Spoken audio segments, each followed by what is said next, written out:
No, fine, whatever. I was just gonna find a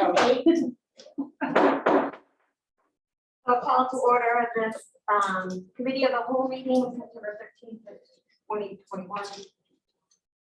PM. I have roll call, please. Audrey Adamson, here. Justin Anderson, Present. Chet DeSmet, Here. Kate Schaefer, Here. Maria S. Trigueros, Here. Andrew Wayer, Here. Aaron Waldron Smith. Here. And I need a motion to approve the minutes from, I'm using board book because I have it May. Oh, wait a minute. May 10th. May 10th of 2021. So moved. Second. All in favor? Aye. Any opposed? One opposed? Okay, we go to the spotlight. Number Supervisor 3. Keaton. Number 3. Was there public comment? No. But it's number 3. And I skipped it. I didn't think we have any. So we'll go on to the school spotlight by the beginning. Thanks, everybody. My name is Stephen Etheridge. I'm the principal at Bicentennial Elementary School. And with me today are 3 of my teachers who are willing to talk about student differentiation and how we do this at Bicentennial. So we'll go ahead and introduce everybody first. I'm Christine Watts. I teach 4th grade. Jamie Fatty Ward. I teach 5th. Molly Forbes, I teach 3rd. Okay, so we appreciate the opportunity to come present to you guys.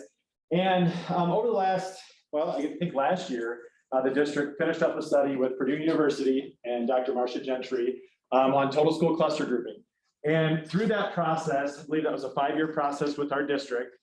Through that process, it really opened our eyes to student differentiation, really what the term differentiation means, but also it provided us a lot of different tools for our toolbox and opened our eyes to a lot of things on what we're doing within the classroom to benefit our students and all their different learning levels. So with cluster grouping, this slide right here depicts a lot of the things that the main areas that it taught us. And those areas were pre-assessment, analyzing information, choice and challenge, feedback, and being flexible as a teacher. It also taught us some differentiation strategies. So choice menus, so based off student interest, learning preference or skill level, problem-based learning, which some of the teachers are going to talk about tonight, tiered instruction, so using the same objective with varying degrees of scaffolding, and then curriculum compacting, which some of our teachers have over the years have gotten better at and are continuing to get better at, but eliminating portions of the curriculum students already know and replacing it with new material or time to explore topics of their own interest. So now I'm going to turn it over to my 3 teachers that are going to talk about 3 resources that we have used and that I guess that we found through different conferences and research, Project M3, McGraw-Hill's Alex, and then project-based learning.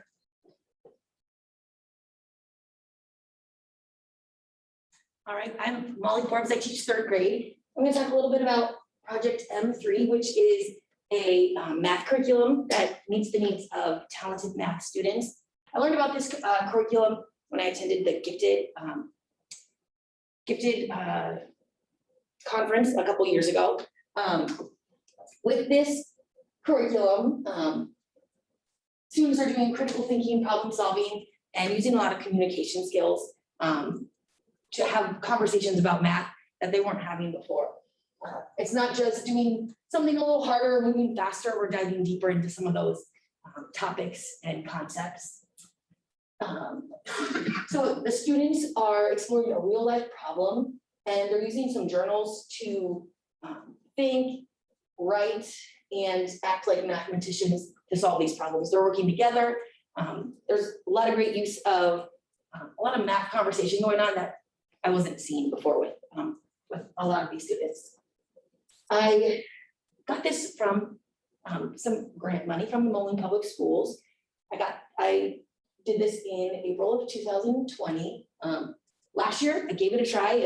It was a crazy year, but I wanted to jump in and see what I could do with it. So I used it in a small group setting. We did it full remote for a while where I was doing Google Meets, tried it hybrid. We did it a little full-time in class.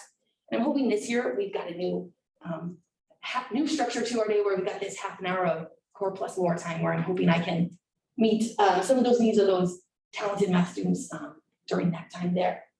I'm using it right alongside the math curriculum we've got, my math curriculum. So in addition to looking at how they're doing with our regular math curriculum, if I notice they're mastering a lot of those standards, I can take that select group of students and move them on to one of these projects. They're finding it really engaging and challenging. There's fun games in there. Like I said, it's really strengthened those communication skills for math, which was really lacking before. I'm gonna pass it off to Mrs. Fetty-Ward. So I'm Jamie Fetty-Ward, I teach 5th grade. And I want to share with you today about Alex, which is a McGraw-Hill product, same as my math curriculum. So Alex is something where we take students who are doing exceptionally well in math and we assign them a curriculum. And it's usually a grade level ahead of where they are. So my students would be working in 6th grade level curriculum.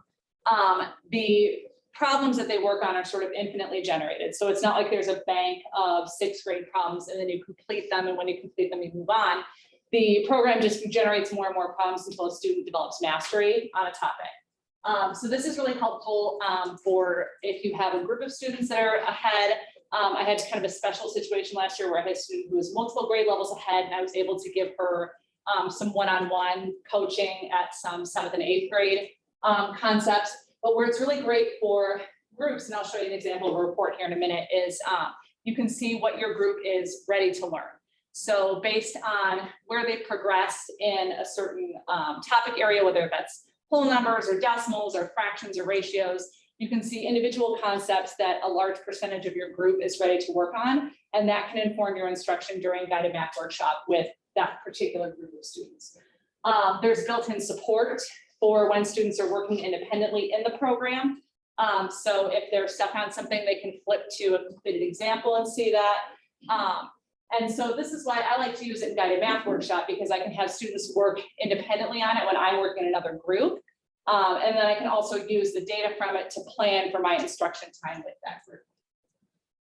So this is an example, they call it the pie report for obvious reasons. And so this is an example of some data from a group that I had last year, where it's the whole numbers topic is selected. And then you can see a list of ready to learn topics. And those percentages next to it, they don't indicate student progress, they indicate the percentage of students in that cohort, so to speak, that are ready to do those things. So if I have a high percentage of students that are ready to learn, least common multiple of 2 numbers, then that means that's a good topic for me to be teaching this group in our workshop time. And then you can see sort of the progress on the other topics. It's a little bit hard to see, but you can see there's like a solid color part of each pie slice and a sort of lighter colored one. So the solid color is determined by an initial progress check. So as soon as they get put in that curriculum, they take an assessment to see how much they might know about it already.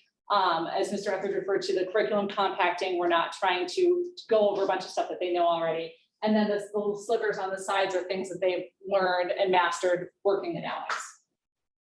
The other thing that I've started trying to do this year is using Edpuzzle with some of my students who are, again, advanced in math. So last year when we were online for, even if it wasn't full online, we had students who were learning online at least 3 days a week for much of last year. We generated a lot of really great digital assets that I want to see how I can leverage this year to help students get ahead. So Edpuzzle uses videos, and then you embed questions in the video. So the video will stop periodically and ask a question. So you can create your own videos. They have their own library of things that they generate in-house. They use popular channels like Khan Academy and Veritas. I'm always going to say that wrong, I apologize. So I'm using some of my video lessons from remote teaching last year, from live lessons that we've recorded, and giving those to students kind of to work ahead, who maybe don't need the full, all hands on deck lesson for me in math to get ahead. They allow multiple choice and open-ended questions. They've added new features this year that allow you to do voiceover on other people's videos or on your own, and they have screencasting embedded in the app, so you don't have to use a separate app like Screencastify. You can do it right there in Edpuzzle. So I'm a big fan of it.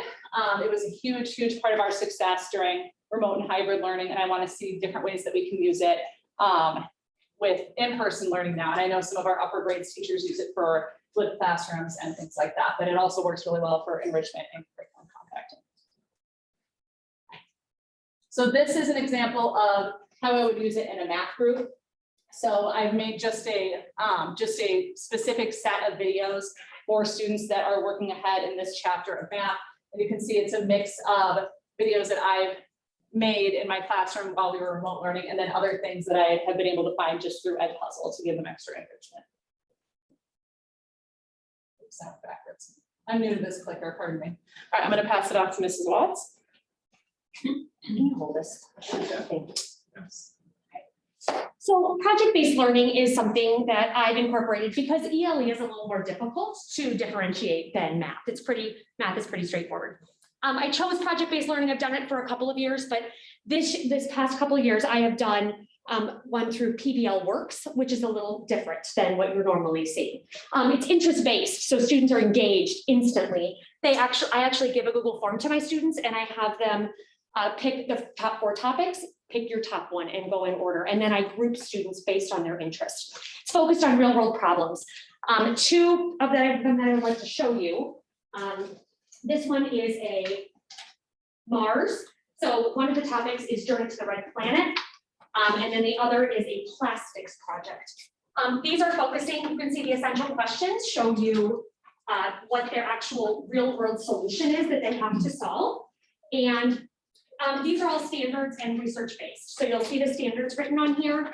And these are all research-based, so the kids already have this ready to go, planned step by step. Most of them are, sorry, there we go. So I use a variety of pre-assessments. I use MAP scores. I use NNAT3, and then of course, I also am using our current ELA curriculum. It has a Unit 1 test, and those are, I took the Unit 1 test and I said, anybody that had a 60% or higher on the comprehension portion was able to participate. What I was really excited about is one of my students does not read at grade level because of a speech issue, but that student scored 9 out of 10 on the comprehension when I read it to him. So I'm very excited because he is in this group and getting to excel. These students are engaged, there's text, there's video. The questioning techniques are something that I was really excited about. They're using learning logs, they're using questioning techniques in every assignment that I give them that helps them. When they get to the final, they get a choice in the final project. Actually, students kind of have the direction of where this goes. So this, for example, this is one of my former students, and his project, that group decided to go a little differently with the Mars. Instead of having a human go on, they wanted to see if the human could be outside the spaceship, I think, and then they wanted to take the rover and actually get samples from Mars that way. They're supposed to present their projects to an audience, and last year was a little more difficult to do that, but last year we took a Google Meet and we were able to use these students with Mr. Etheridge and then our librarian and our art teacher, and they presented to them and asked specific questions, and we're supposed to explain their project. So I have been very pleased with this. I feel like it's a great way for students to be engaged, work above at their grade level, and meet their needs. So. Thank you, everybody, for the opportunity to come discuss differentiation of bicentennial. Any questions for me or 3 teachers? Yes. So you do guided math, correct? Correct. So you've obviously seen success with it. Correct. So is that something when you're with your other administrators that you share that can sort of be across the district success? Yeah, absolutely. And I think over the last, I think guided math is really gaining some steam, and then COVID hit. So I think that kind of slowed things down a bit, but I feel like some items that the curriculum department has in place for future PD sessions for guided math. I think there's a vision to get everybody on board with math workshop and guided math and I believe these next, this year and next year, we'll see some progress moving forward with that.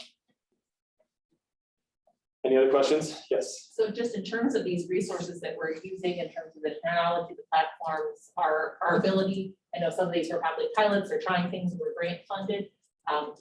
Is there a hope then that some of these will continue in terms of funding for them, or is there going to be need for that as you're seeing success in that? So fortunately, Alex is purchased out of the curriculum department. So I think that's something that, correct me if I'm wrong, guys, that's going to stick around.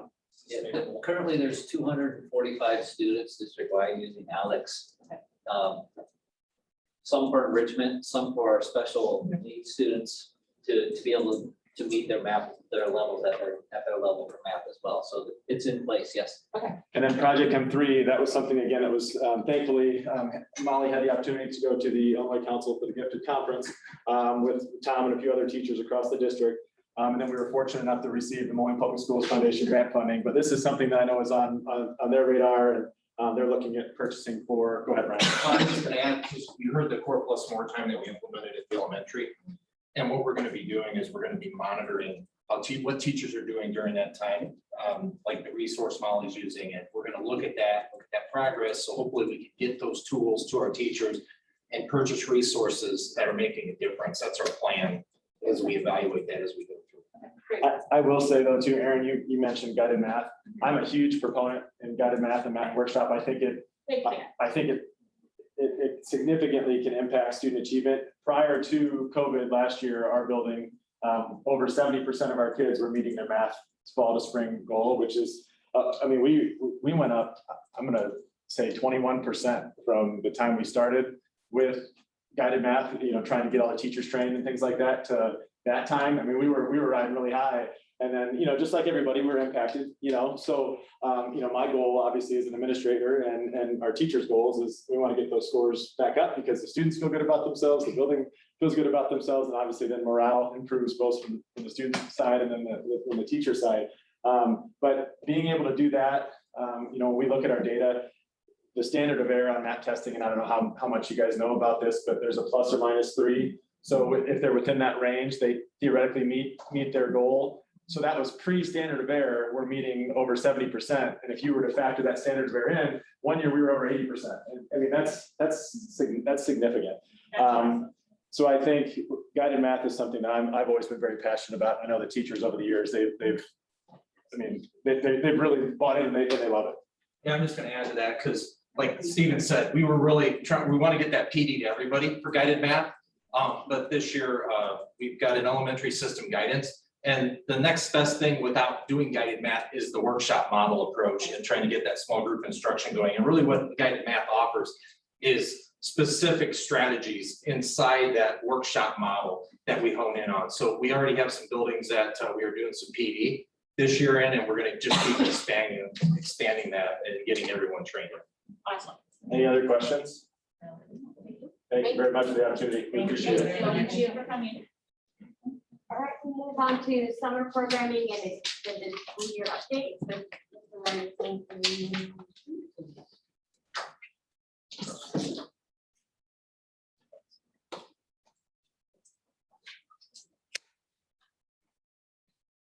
All right, thanks for the opportunity to present this evening. I'm going to give you an overview of our summer school and our offerings that we had for students this past summer.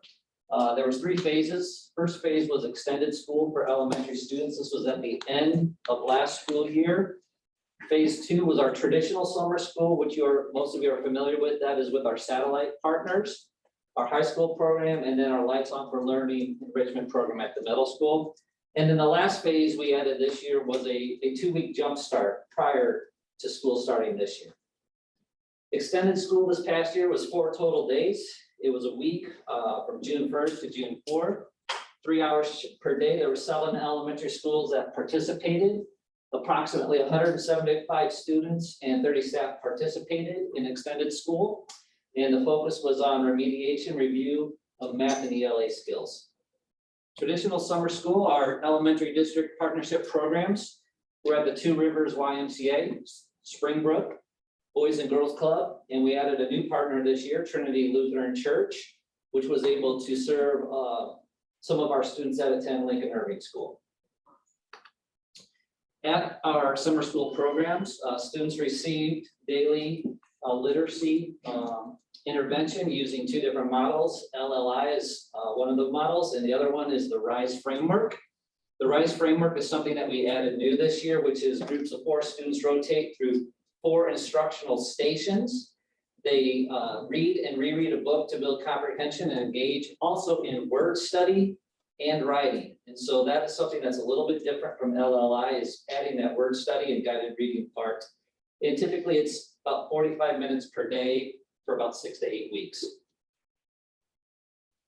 At the Two Rivers YMCA, we had a total of 73 students enrolled consistently in summer camp, and they received LLI and RISE framework services. The program ran for 24 days. 64% of the students increased their reading level, and 36% of the students remained the same. And so our goal headed to summer school is to increase or remain the same so that that students don't lose over that summer slump time. At the Springbrook program, 31 students from District 40 attended the summer school program. All students received some small group LLI instruction along with blended online learning from 3 staff members. It ran for 24 days. 48% of the students increased their reading level and 52% remained the same. At the Boys and Girls Club, we had 11 students attend this program. All students received LLI or RISE. It was 24 days. 64 of the students increased, or 36% remained the same. This number of students is down from years past due to COVID. The Boys and Girls Club had a hard time getting staff to work the program. So we did have a waiting list of kids to get into this program, but due to a lack of staffing at the Boys and Girls Club, we were not able to serve as many students at this program this past year. Our new satellite partner, Trinity Lutheran Church, 13 students attended this program. All students received LLI along with blended learning online programs. It ran for 24 days. And again, our data was good. 54% of students increased their reading level and 46% remained the same. One thing we did again this year for phase 3 was a jumpstart program. This was 10 total days, 2 weeks prior to school starting. There was 2 different sessions schools could choose from. July 26th through August 6th or August 2nd through 13th. It was 3 hours per day. 8 elementary schools participated. Not all schools participated because of construction. And so when you see the 8 schools or 7 schools, it's not because the other schools didn't want to, but we had construction going on in those schools. And our goal is to get all 10 schools eventually there with this. Approximately 240 students and 40 staff members participated. The focus was school-based. We allowed schools to really hone in on their individual needs and wants for this jump start. For example, one school decided to do enrichment with STEAM. Other schools did remediation, review of math and ELA skills.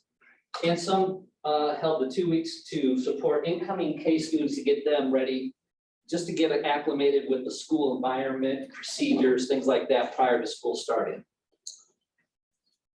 Our Lights On for Learning for our 2 middle schools.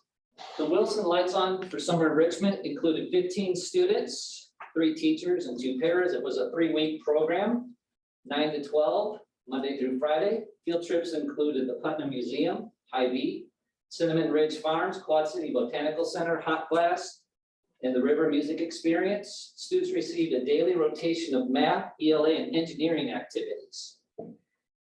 The engineering curriculum was based on Lego robotics, the Roads on Mars STEM program. So the recreation of the Mars rover landing, coding of the EV3 robot, and drone programming. There's some pictures there of the students. The John Deere Lights On Summer Enrichment was 47 total students, a parent outreach coordinator and a site coordinator. 3 weeks of enrichment included a new Project Lead the Way flight and space pilot, a youth fishing program, and our traditional core summer enrichment program. It was 9 to 12. Core and Project Lead the Way, and then the fishing program ran on 2 4-hour blocks per day, 3 times a week. Field trips include the Skellington Manor Escape Room Experience, the Marsh, the Channel Pack, and River Action. Core students received a daily rotation of math, ELA, science activities, and service learning. The Project Lead the Way was a flight and space program. We're exposed to daily engineering activities and ran astronomy observation event through our partner, Popular Astronomy of the Quad City, and the fishing group met at local ponds and traveled to Loud Thunder, Giant Goose Conservation in Lake Andover. Mr. Moore was not able to be here this evening, so I'm going to go through his high school data. The audience for high school students were students that credit and or skill deficient students willing to take advantage of course offerings. It was designed to improve academic skills and student responsibility. Most offerings targeted at-risk students, and there was one summer school session offered. 30 students paid for consumer ed, all earned credit for consumer ed. There was no driver's ed offered this past summer due to attempts to make up behind the wheel driving time for students who were enrolled during the school year due to COVID. 144 summer school students collectively recovered 265 semesters of credit. That's a very successful number. A total of 199 students earned a half or more credits this past summer. So this data is very good. I'll pass it on to Leah. Thank you. Thank you for having me this evening. Special education for extended school year. So we know this applies to all students that receive special education services.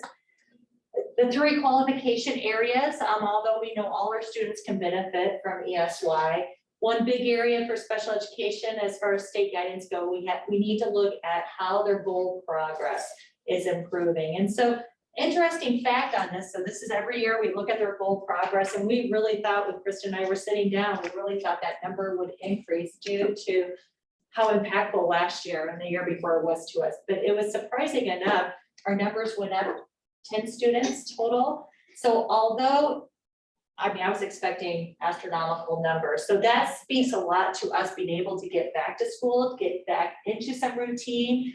But the numbers, although they were healthy, they weren't as high as expected. So I was pretty excited to see that.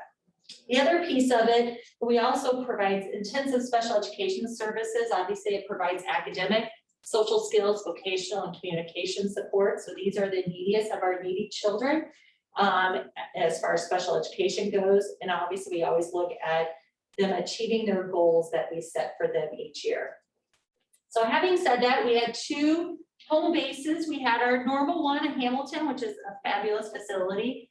We were able to go ahead and service preschool through 5th grade. We had 42 students. So roughly last year, we were about 32 students. So again, the number went up a little bit, but I think it speaks volumes to what the teachers are doing in their schools. Again, we're looking at academic, social skills, and vocational services. 27 students received speech and language services only. Staff included, and I think this is powerful. So we hear a lot of we weren't able to staff. We can't find enough people. We have, knock on wood, we have been blessed in special education world having enough teachers. Teachers volunteering, but also agreeing to teach for 3 weeks and putting a lot of work behind it. So we had 6 special education teachers, 1 more than we've had in the past, 1 speech and language pathologist. We also were blessed enough to have a social intern. She's our social intern this year. She needed to get some more hours in, so she was able to volunteer some social work skills, and it was a great way for her to get into the classroom. We also had 15 paraprofessionals. As normal, we attended 8 to noon, and we Monday to Friday, so it was 15 total days. Due to construction, we normally are at Moline High School, but we know Moline High School has wonderful lighting and air conditioning now, which is great. So we were at Wilson.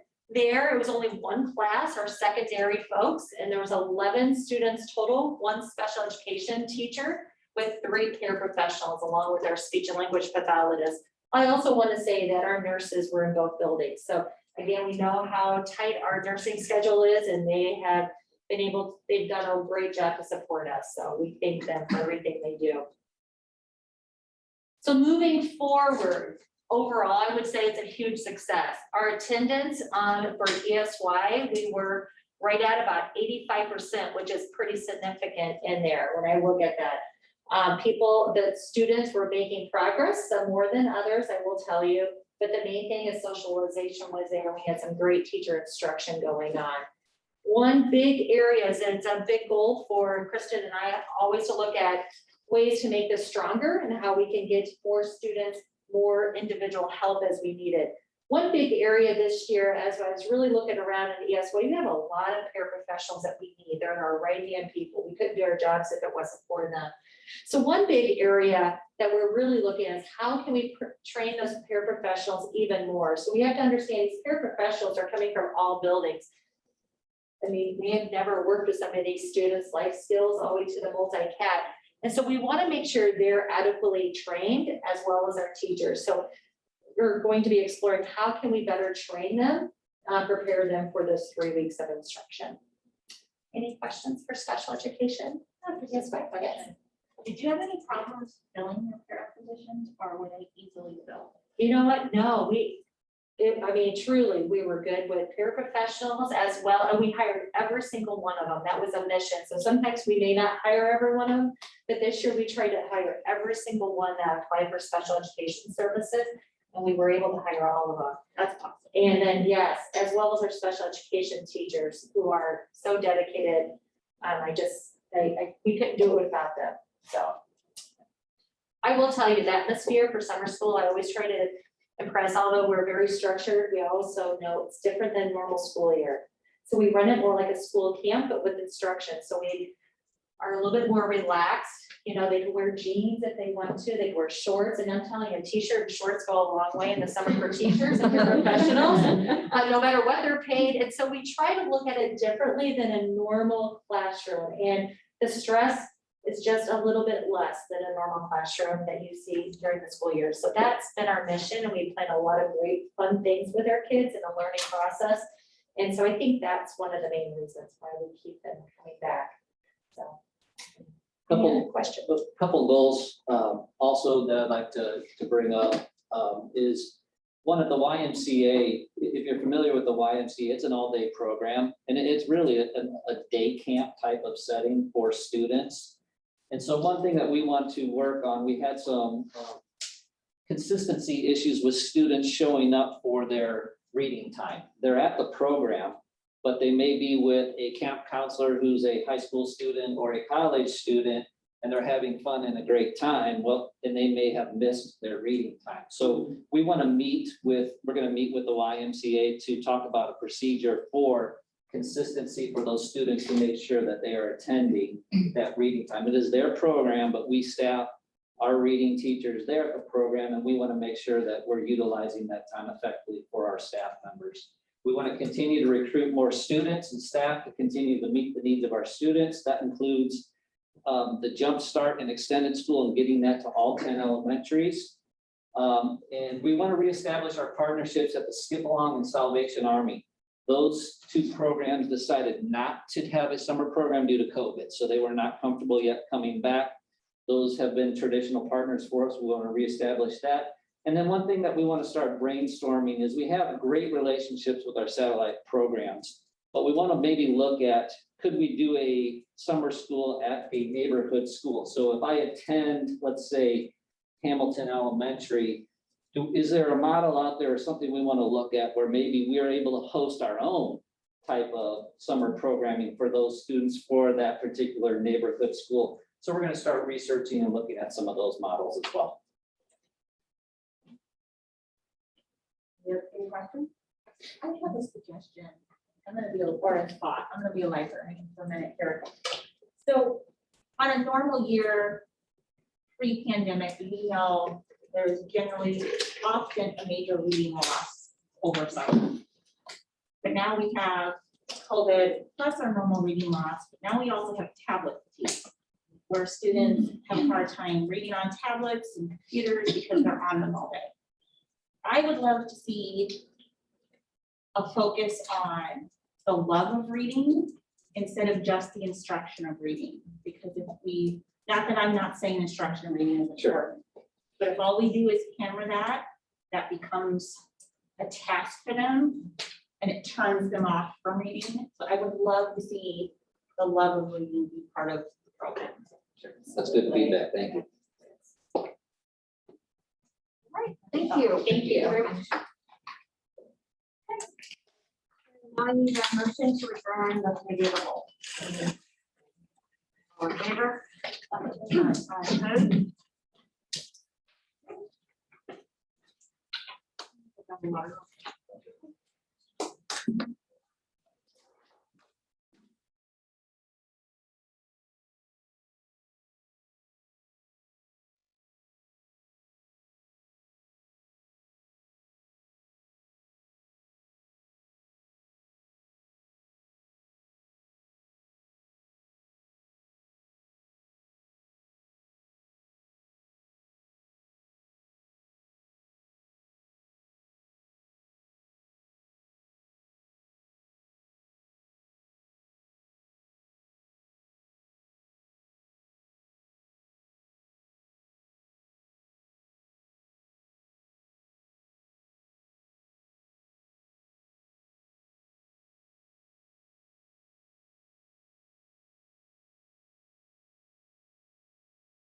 Just that really.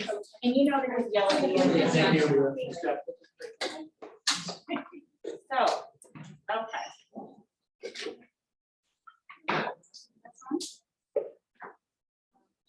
Call to order the regular school board meeting, Moline-Coal Valley Education on Monday, September 13th, 2021.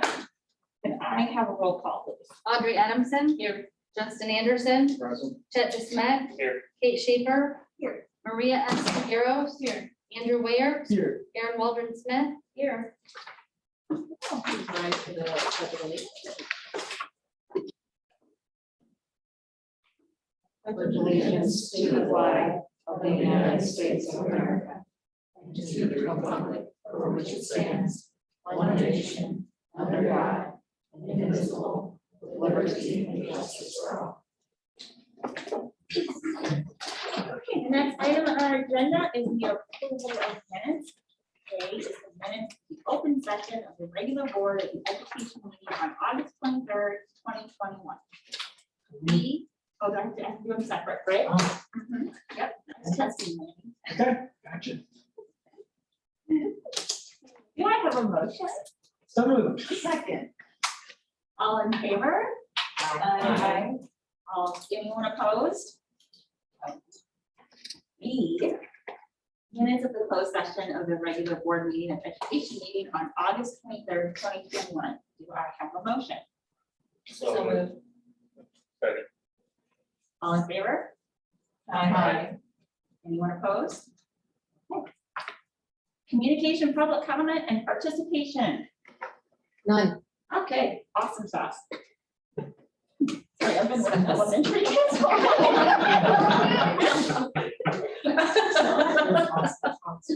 It just slips out sometimes. Okay, we're moving on to consent agenda. The Board of Education will approve the consent agenda as amended. On item H, Julie Bennett's retirement is listed as March 31st, 2022. It should read on March 31st, 2020. Do I have a motion?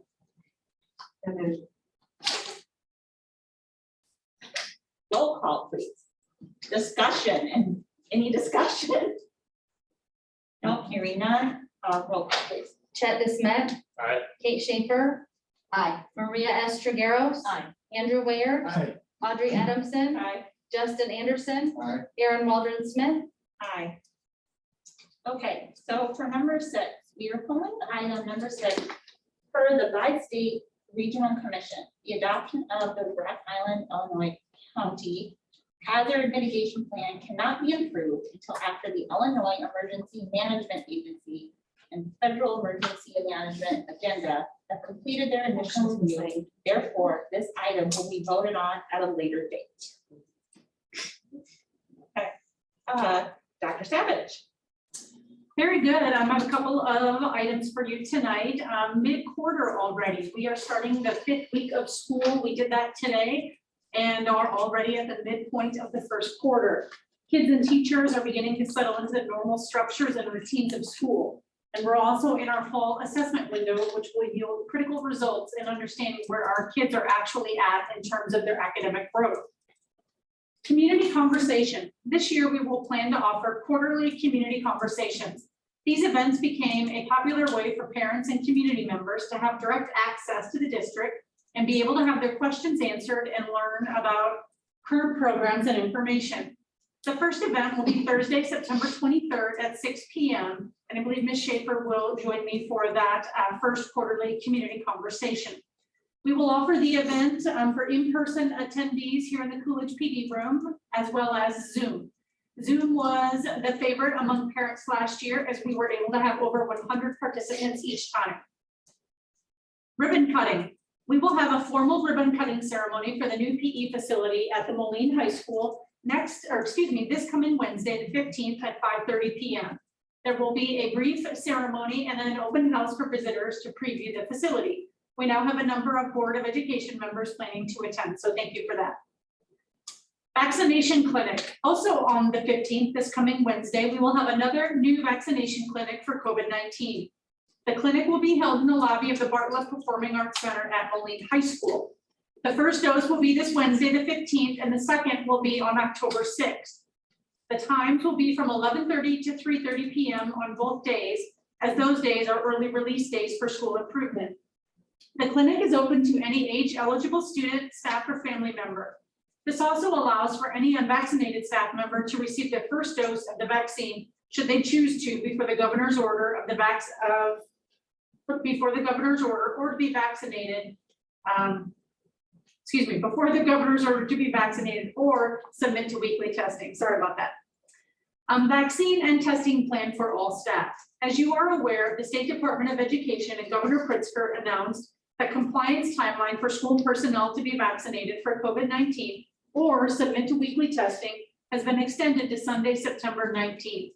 This extension has greatly helped us finalize a plan that meets the needs of staff and contributes to sustaining in-person learning for our students.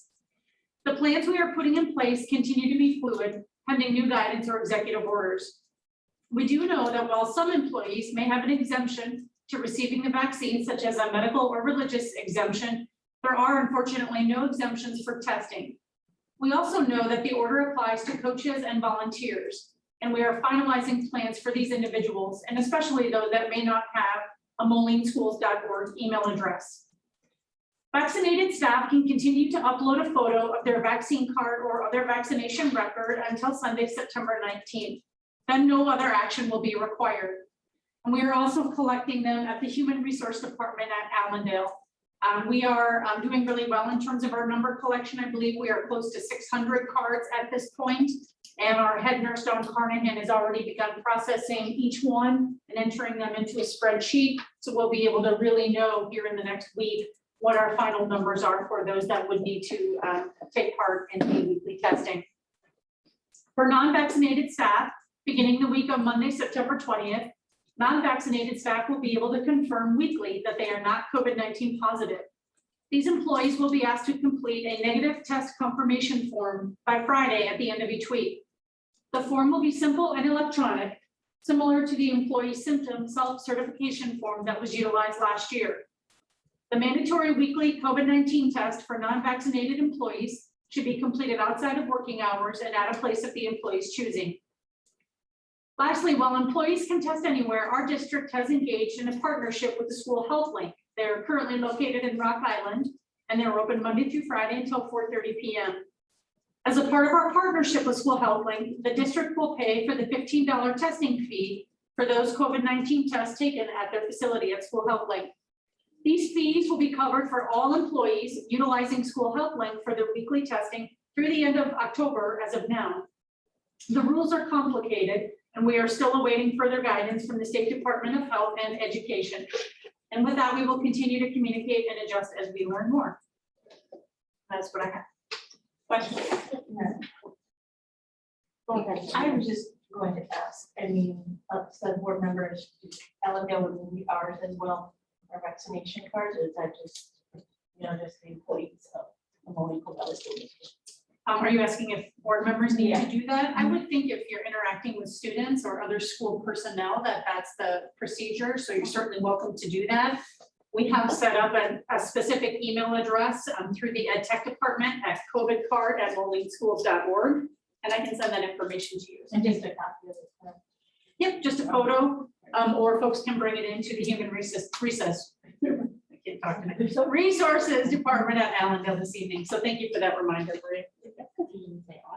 I know. I agree.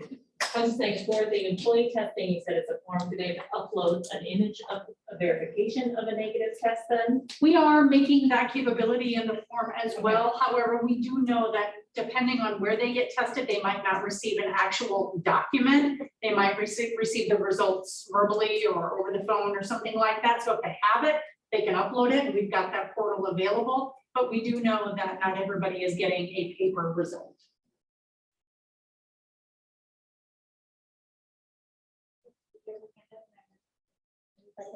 I do have a quick question, which I guess I could ask any other time, but the community conversation on the What's the topic that we're doing? It's really open to parent choice. Any questions that they might have, I typically just take about 5 minutes and just give an update as to where things are at, how things are going, and then really open it up to the floor. So no specific topic.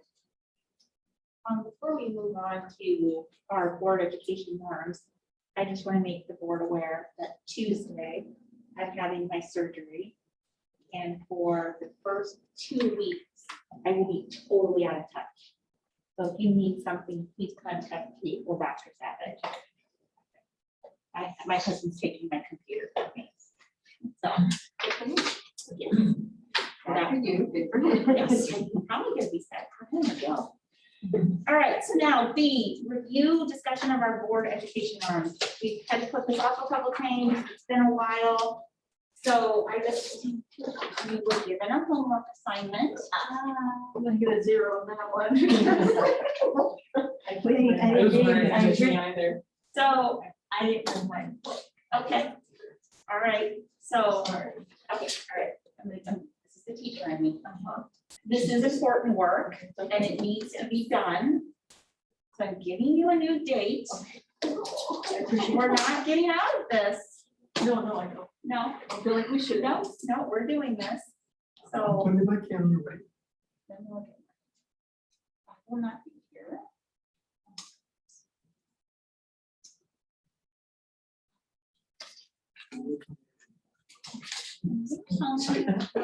I thought there were gonna be more books. October 11th, October 15th, or sorry, 25th. Okay, October 11th.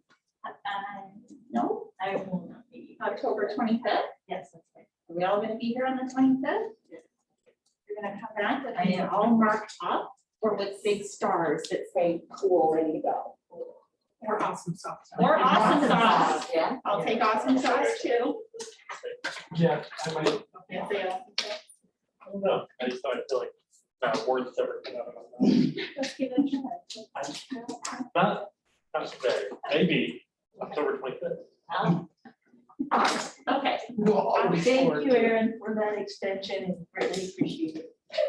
Yes, thanks, Erin. Look at me being flexible. All right, number 8. The employee at issue has since submitted his resignation. Therefore, it is no longer necessary to enter into closed session. We will now move into the next item. All right. So, no, it's not. Yeah. All right, number 9. Okay. The recommended motion is that the Board of Education accept the resignation of Dan Smith. Can I have a motion, please? Sorry. Any discussion? No? Can I have a roll call, please? Kate Schaefer. Aye. Maria S. Trigueros. Aye. Andrew Wayers. Aye. Audrey Adamson. Aye. Justin Anderson. Aye. Chet DeSmet. Aye. Aaron Waldron Smith. Aye. All right, now adjournment. Can I please have a motion? All in favor? Aye.